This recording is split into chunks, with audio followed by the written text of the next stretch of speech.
Hello and welcome to the Amplifier Podcast, the show where the best in business discuss how you can grow your business best. I'm Wyatt McPherson, I produce this show, and this week our host Don Cooper is joined by Lee Benson for his first of 3 episodes with us. Lee is the founder and CEO of Execute to Win, a company that greatly prides itself on assisting businesses with improving their results in areas that actually matter, with simple and sustainable changes to how teams approach work. And in this episode, Don and Lee will be discussing how exactly those changes directly relate to a stronger company culture and ultimately a better bottom line for all. It is a fantastic conversation, so make sure you subscribe and check out our other 2 episodes with Lee. But with all of that said, I truly do hope that you enjoy this episode of the Amplifier Podcast. Now please take it away, Don. Lee, welcome to the show. Hey, thank you so much for having me. Great to be here. Super excited to talk about culture and financial results and how that all ties together, because I've been working on all of those aspects inside of my businesses and with my clients for a long time. And having the mindset of connecting those two together is often a very foreign place for a lot of people. There's a financial aspect to a lot of companies, and culture feels like something else. I've always believed that creating the right culture is the management system that will create all the results and make your vision a reality. And if you can't break down those silos and connect it for everyone on the team, then some place in the company is not going to be performing the way that you want. So, let's talk about that one number that your mind methodology is all about. Yeah, sure. Starting out with what really is the definition of culture. And everybody would say, at least the vast majority I meet, that culture is wildly important. Very few can articulate why it's important. I'm not sure, Don, if that's your experience out there. And I like to say, within organizations, there should be an intentional overarching culture, which the simplest way I say it, it's what we all agreed to do and how we, get things done. That's it. What we agreed to do and how things get done. And those overarching alignment tools can be a mission as part of it that says, hey, this is why in a compelling way customers do business with us. And it tells our team members why we get a paycheck, because we don't do that every day. Our jobs are in jeopardy. A vision directionally talking about where we're going, but we can actually measure that. We can never get there, but it's better the closer we get. I think a good part of this overarching set would be to have a purpose. Why is the world better? Because we're here. And then you mentioned values, having a clear set of values, or I actually prefer to just state the behaviors we're looking for. And you mentioned management tool. It really is. If you get your behavior set right, every time something doesn't go like we want it to, you should be able to point to one or some combination of those behaviors that were not exemplified, as well as the other alignment tools. So overarching, I think this applies to every team member in an organization, whether it's just one location organization or a global organization. And then the other part of this, sort of foundationally, because the culture is going to be different when you really look at it within each team, because the people are different.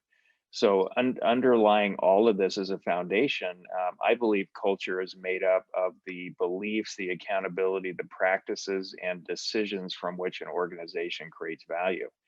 So even though we should all really strive to fully live the overarching alignment tools, they all will fall into one of those 4 categories around beliefs, accountability, practices, and decisions.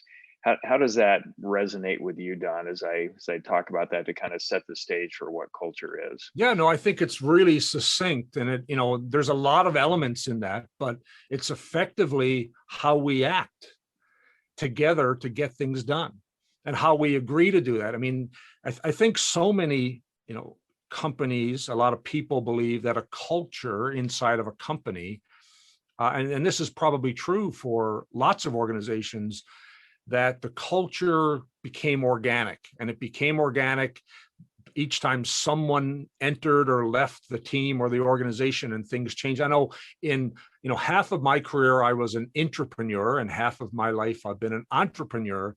And I grew up as a young manager in the 90s, when Jim Collins' Good to Great was in, heavily new and in vogue.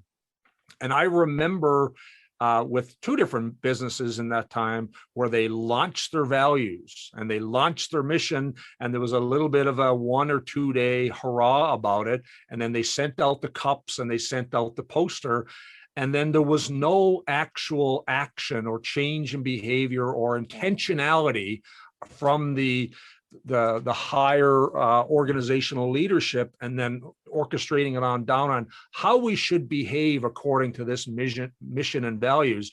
It was an exercise in some printing and some propaganda, and in a lot of ways, it was actually counterproductive, because now what you created was a facade of here's what we say, but it's not what we do. I like the idea of, and I've been really working on this, and I do this with my clients as well, is culture needs to be this leadership management system with intention, because if you don't have intention, it becomes organic.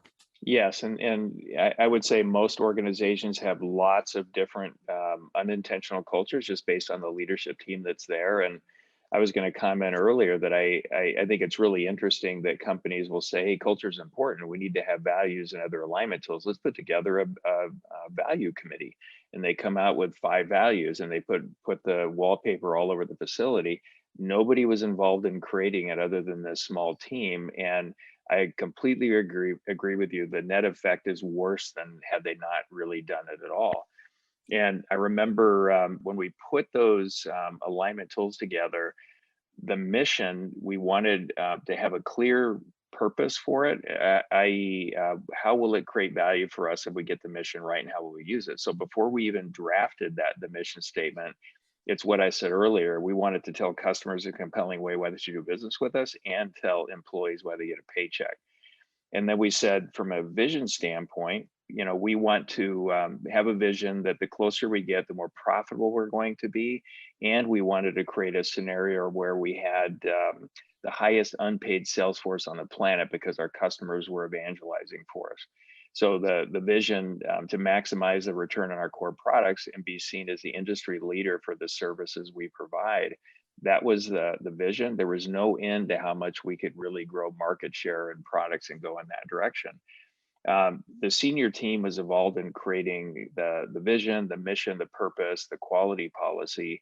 But when it came to the behaviors, the purpose for the behavior side of it, and we had a set of values, and the first value, this is back probably 1998, 99, first value was integrity. And back then I only had about 70 employees, actually exactly 70. And I went to 10 of them, and I asked the question, how have you been applying integrity to make us measurably better as an organization?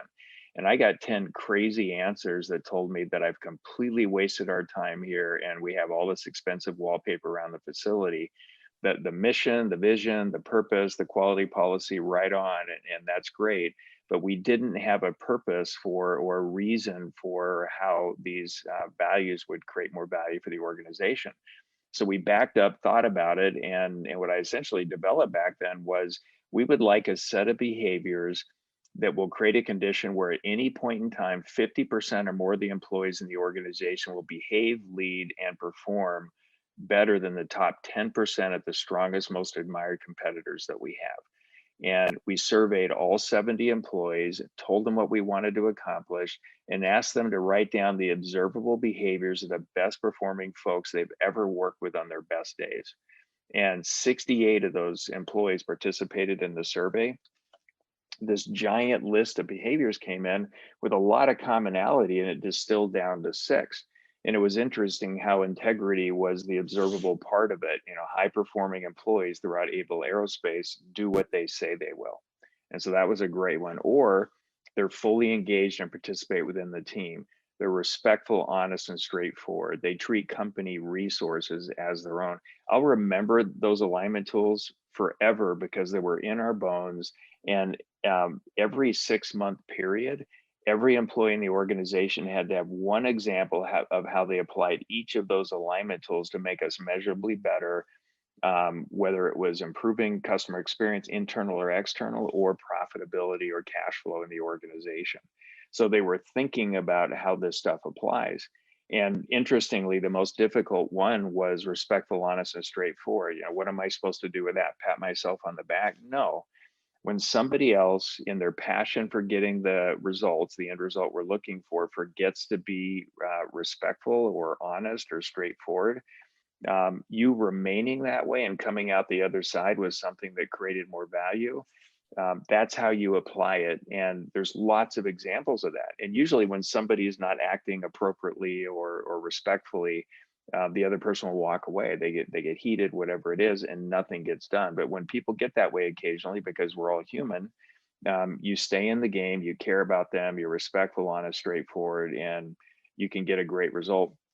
So we had lots of examples really around that. But if you're going to create alignment tools, people don't like having things done to them. They like being part of it. It needs to be their work. And so if you want the alignment tools, overarching alignment tools like this to be something that everybody believes in and applies, they need to appropriately be part of creating this stuff. We don't want to make them feel like they were part of it. They need to be part of it. And there's a big difference there, right?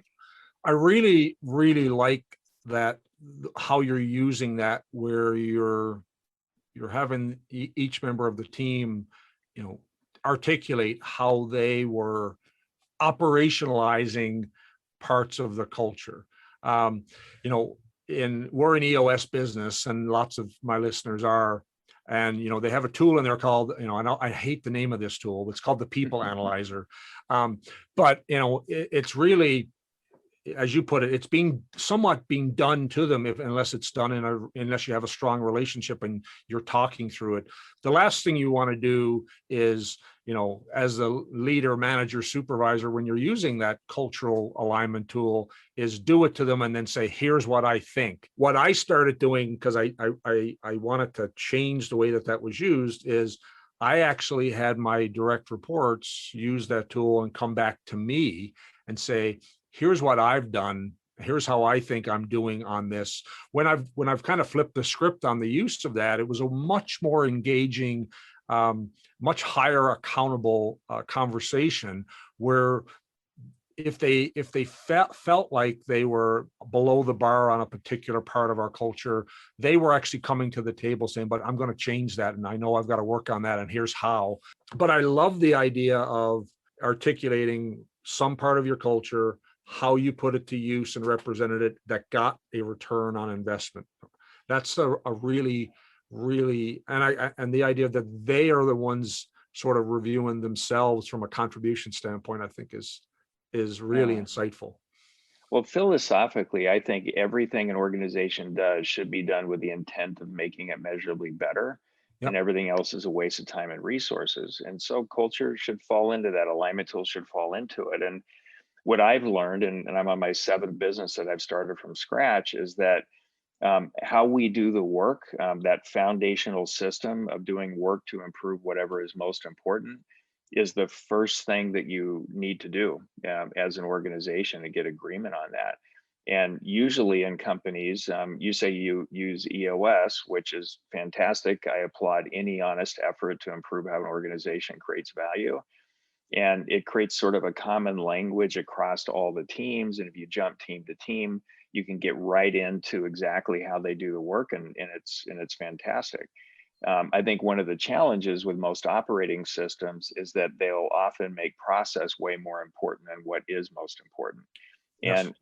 And what employees go through in that process often doesn't feel very good. And one of the things I noticed at my aerospace company, I had over 500 employees at the time that I sold it, and an amazing team.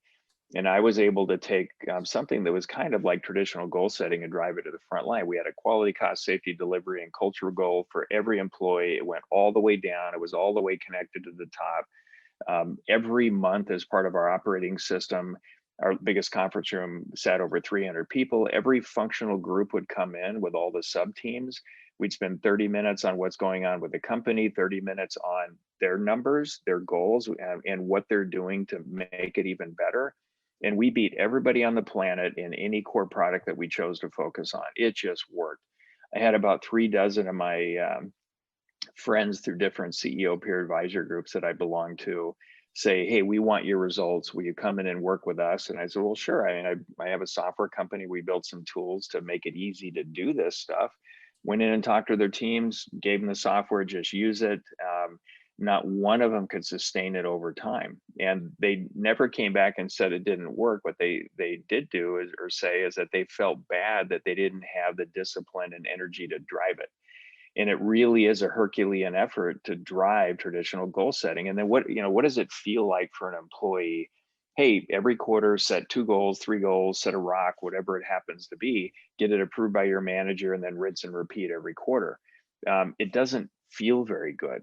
And so I started thinking about what would an operating system look like that would be really impactful and work for over 80% of teams out there. And so we've developed this, what we're calling the MIND methodology, and the acronym stands for most important number and drivers. And so every team in an organization, senior team all the way to the frontline team, 10 employees, 40,000 employees, that's kind of the range of the companies we're working with. Most of them are smaller, below 3,000. Every team has one most important number that says you're winning or losing the game. And if you invested all of your family's money in there for your retirement, you would be able to tell clearly whether you were getting a return on that investment or not. Now, there's a scoreboard of whatever else I need to measure, but they've got that one number. Now you ask the question of the team, what is the work we should be really good at to improve that most important number? So over time, we're reforecasting where that number is going to be. But the work we do, which we call drivers, are fundamentals we should be good at. At the top of an organization, how well do we do, people development, drive intentionally our culture, strategy, things that holistically affect the organization. As you go down through the different teams, based on their most important numbers, and each most important number should drive all the right behavior. It shouldn't drive any behavior that would be counter to what we're trying to do. What would be their fundamental work? And so if you think like a professional sporting team, their number is, are you winning the game, yes or no? I mean, it's a score, but the fundamentals are, how fast can you run? Can you pass the ball? All these other things that go in there. And they decide where they're going to do the work within those drivers. So now every employee only has 3 goals, unless you're in sales, you have a 4th one, but the 3 goals are your team's most important number goal, your responsibilities that are outcome based that you signed up for, and your culture goal. And the only thing that we're reforecasting is the most important number goal, and continually improving how you apply culture and live up to your responsibilities. Now it actually feels pretty good. And by the way, the whole team comes up with their number, they come up with their drivers, they come up with all the actions around that. And it's just a constant march forward. And all of these most important numbers sort of map together, from the front line all the way to the top, all the way down, and cross-functionally collaborating. So that was a lot kind of going through it, but what's your take on that, Don? Well, every part of this resonates with me. And some of the language you use is different than mine, but I've studied. I've always been an analytical kind of results focused person. One of our cultural sort of belief systems is that results matter, but behaviors matter most because they create results. And you've got to have numbers that are related to both. That you certainly, in every department, on every team, you've got to have some outcome that you're driving for, but then individual people on that team have those drivers, what I call leading indicators. But those leading indicators are not other results, they're measurable actions, they're behaviors that are predictive of, if I do these things, then the results that my team are looking for, that is my particular number, happen. And I think your aerospace business and the electroplating business beforehand, regulated, selling to large corporate organizations, somewhat engineering kind of focus. My industrial business, I've got 2 businesses. My industrial business has that sort of need because our customers are big energy companies. And so a lot of our team are really focused on the details, and they often get missed or kind of lost in, well, I got the result, but but all the leading indicators were off. So was the result by fluke? And is it predictable and scalable? If we're ignoring the drivers that created it, or, do we understand what those drivers were that created it? And so, my friend Keith Rosen, who was a business coach out in New York, he says, you can't manage a result. You can only manage the behaviors that create the result.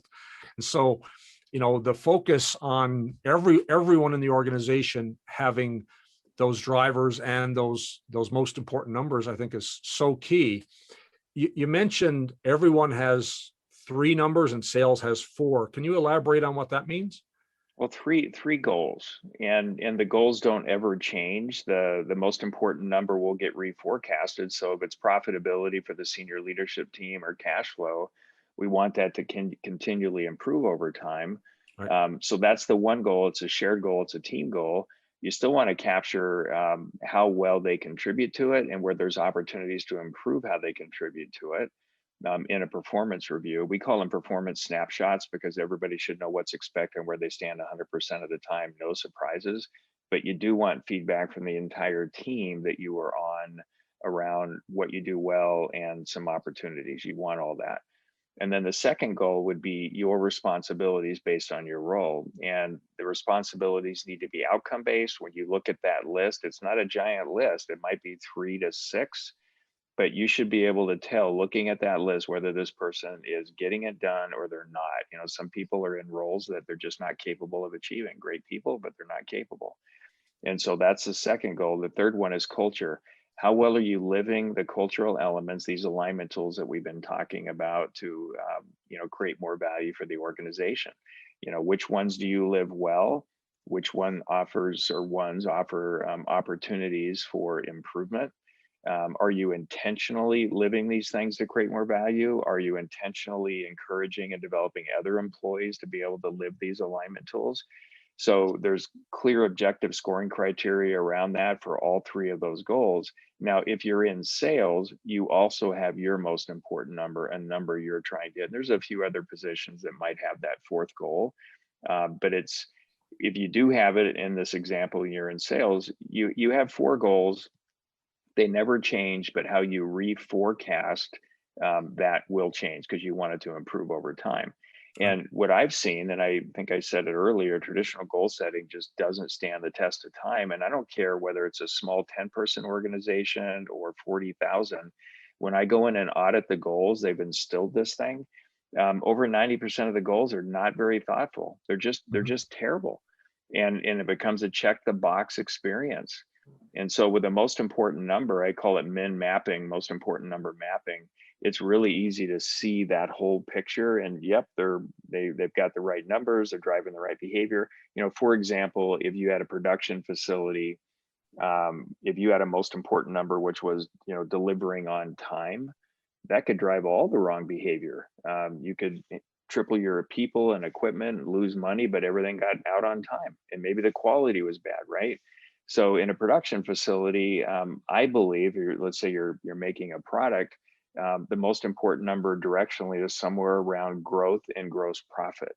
And now that's going to drive all the right behavior. Profit doesn't go up long term if quality is bad, we're not delivering, we're not managing resources effectively, et cetera. And just pick any functional group and figure that out.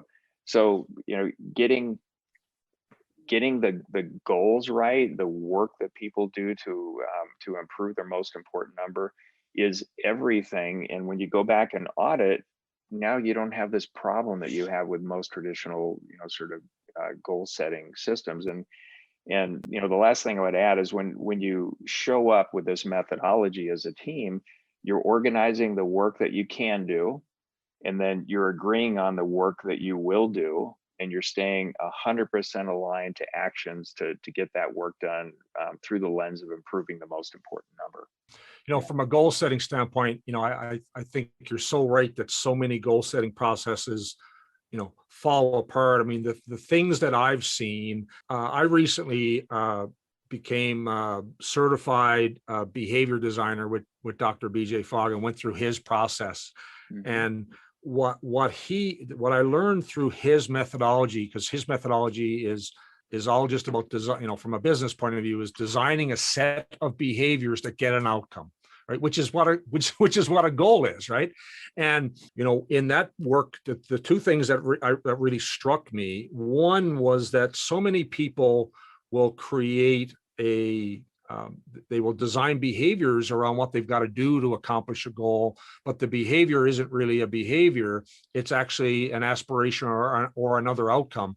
I'm going to win 6 pieces of business by winning these 6 pieces of business from these 6 customers. And they use one aspiration to try to build up on the other aspiration, as opposed to really thinking about what are the drivers that are going to create that outcome.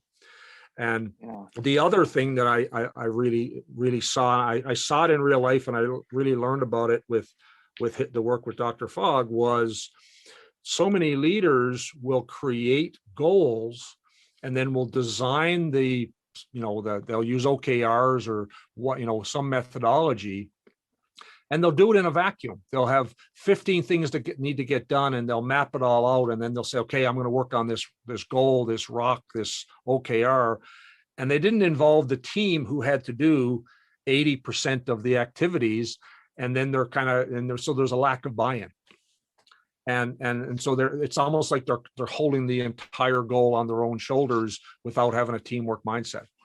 The third thing that I see happening a lot is, because they didn't do a good job of thinking about the goal right at the onset, as things change that they didn't anticipate throughout the quarter or the year, they use those changes as the excuse, the reason, the way to explain why they're not accomplishing the goal. Well, I didn't get that done because I didn't realize that it was going to take so long to set up the barcode inventory system. And then, the question is, well, was the barcode inventory system built into your plan for that rock, or did you add that in along the way? Because, and I think the thing that I've seen is that the goal and the process to reach the goal starts to grow octopus legs, where as they get into it, they start adding on things, and then the add-ons that they hadn't originally planned for become the way to explain why the goal wasn't accomplished. And I think so much of that can be done better by designing it up front and getting really clear on what the outcome is and what the drivers are that are going to make that happen.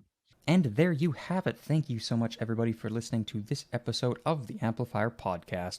If you'd like to get in touch with Lee or Dawn and discover more of what each of them and their businesses can do for you, then you can check them out at any time by following their links in this episode's description.